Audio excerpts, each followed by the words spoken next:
suspension bridges are one of man's greatest engineering marvels.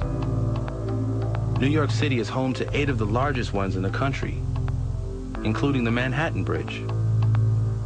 You might recognize this bridge from movies, like King Kong, Independence Day, and Armageddon. Her elegant shape is beautiful to behold, but it also makes her vulnerable. Sometimes man's desire to push the limits can result in tragedy. The same engineer who designed the graceful cables for the Manhattan Bridge went on to design the now infamous Tacoma Narrows Bridge.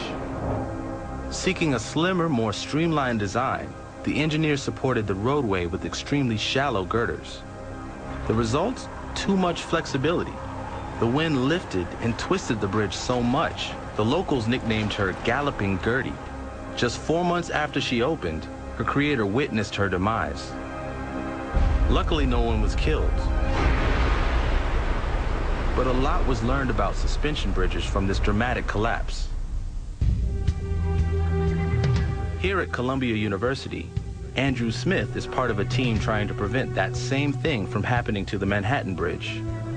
They plan to lace this 100-year-old bridge with cutting-edge 21st century technology, an entire network of portable GPS sensors. So in simplest terms, what this sensor and the whole network tells me is how much the bridge is moving. Wait a second, the bridge moves? Yes, some amount of motion is completely normal. Too much, however, will cause or could result in crackings.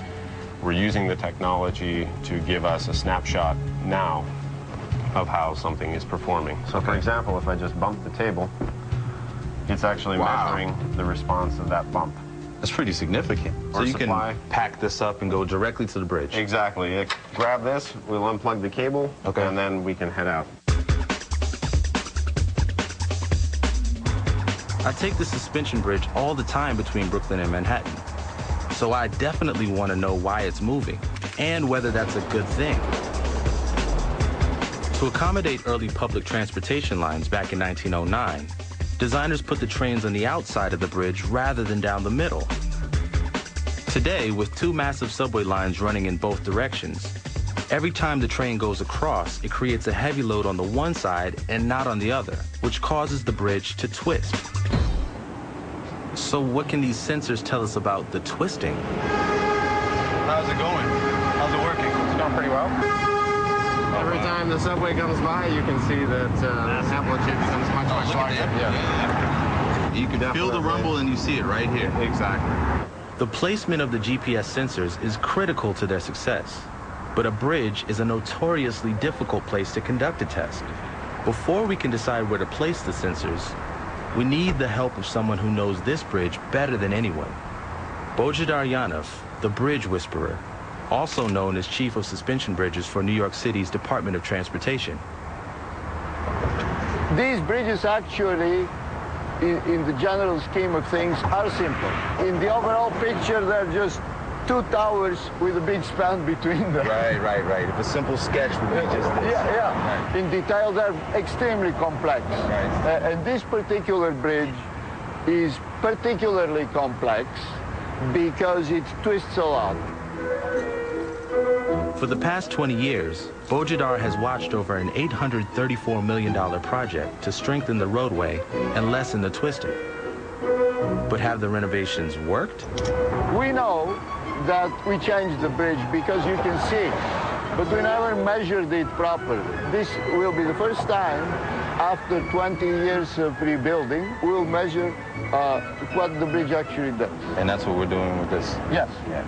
Bojidar determines that the only way to get a true reading is to go up, way up, to the top of the span. By the way, there's no elevator or staircase. We have to walk the wires, more than 400 feet of them. How steep is that up there? Well, it gets steeper as you go along, and at the end, it's kind of a pretty steep climb. In my opinion, it feels as if you're grabbing the bridge by the reins and you're riding it into the city.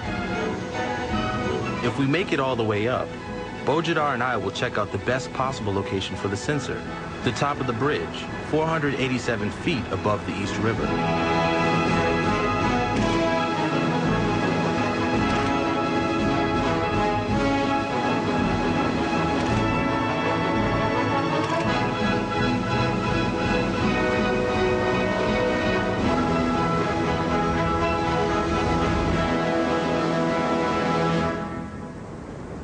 Clinging to a wire hundreds of feet in the air, I got a newfound appreciation for the engineering that makes a majestic structure like this possible.